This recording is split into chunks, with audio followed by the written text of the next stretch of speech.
Welcome back to a new episode of The Big Three, the monthly podcast where we unpack the biggest trends, insights, and stories shaping influencer marketing and the creator economy. I'm your host, Ceci Carloni, and as always, I'm joined by my co-host and founder of Net Influencer, Ahene. Nice seeing you again. How's everything going? Going pretty well. Pretty well. Already Q4, which is crazy. This year has Already really blown Q4. by. It's crazy. I know. It's nice. It's spring over here. As you know, I'm based in Argentina. It's springtime over here, which I love, and you can already see all the flowers popping up. So it's a good time of the year. Yeah, definitely. Are you ready to dive in? We've got some great stories this month.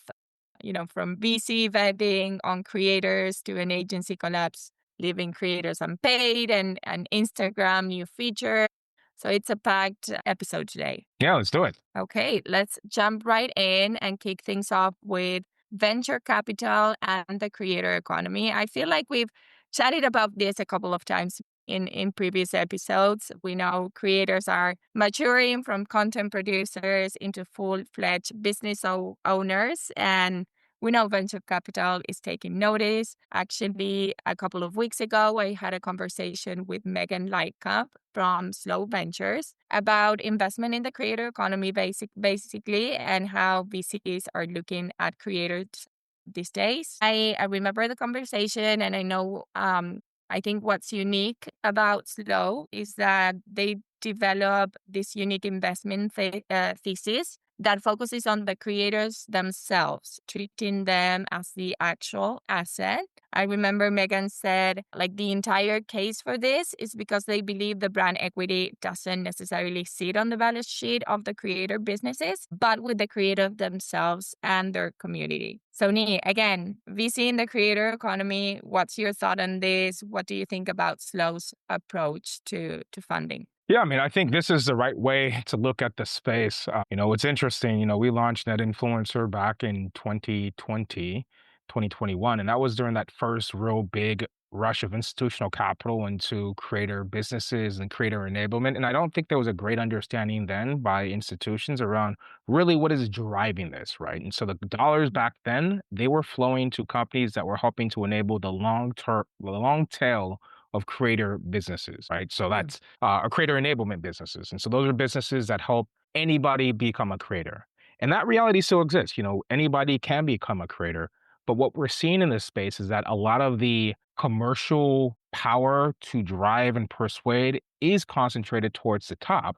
But more importantly, it's concentrated about with creators that can create a sense of community and an actual kind of movement behind them. Whether you're talking about kind of on the super mainstream area, if you have like a Kai Cenat or Mr. Beast or a KSI or Logan Paul, that's more entertainment, or super niche, where you have individuals that are super into woodworking or super into cooking. One of my favorite creators is Binging with Babish. He's a cooking creator that does cooking. He has a cookbook. He has things around it, an entire ecosystem around it, and there's a community around that. And so, I think this is the institutional capital space really taking a step back and really asking the question, is it about views or is it about the intensity of those views? And that's really what a community is. It's about people who are supporting a creator because of the activity or the niche that creators are about. So I love this. I love this. Yeah.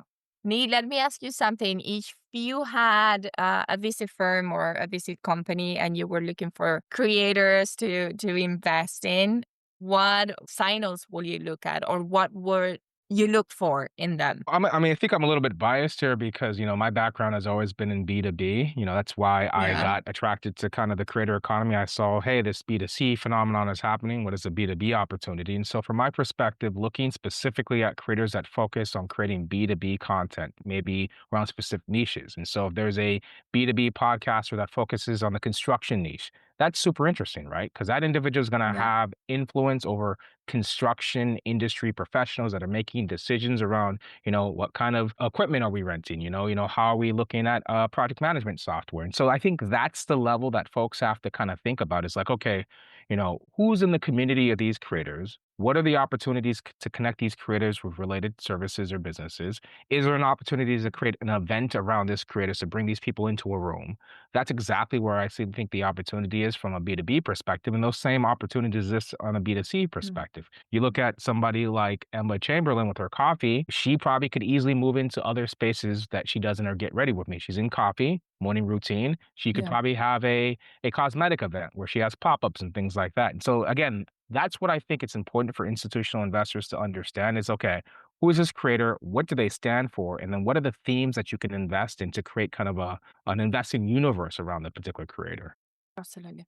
Well, I'm not sure what signals I would look for. What I do know is that I love seeing creators being treated as the businesses. I think it's a big shift and a sign of sophistication in the industry. I don't know if you agree with that. But yeah, let's move on to the next story. And the next one is not so fun. The corner agency in the UK is shutting down. They're going through litigation, and that means a bunch of creators are left unpaid. To me, again, this shows how unprotected creators still are and how shaky things are when it comes to payments. Because honestly, creators are running businesses. We know that. We keep talking about that. But they don't have any of the protections real businesses get. And when something like this happens, they're just left holding the bag.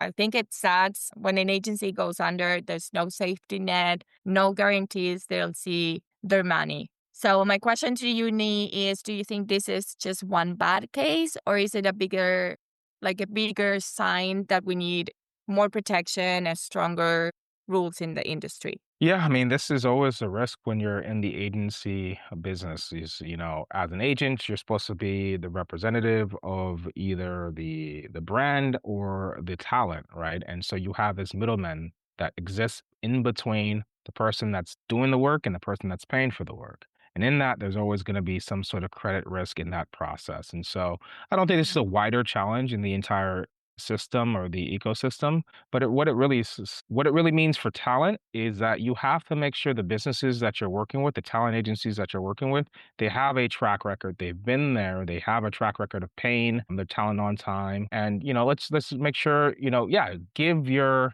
a small business a chance, but at the same time, you have to weigh that with kind of making sure Yeah. that that business has a chance to stay around. And so it's definitely sad for any of the creators that did work and aren't going to get paid. But in a growing industry, you're going to have different levels of management sophistication in this space. And unfortunately, you're going to have some businesses that don't know how to manage their cash flow, end up Yeah. spending money that should be the money for talent, for operational expenses, and things like this can happen. So again, it's caveat emptor for anybody that's in the space, especially when you're looking for management. Yeah.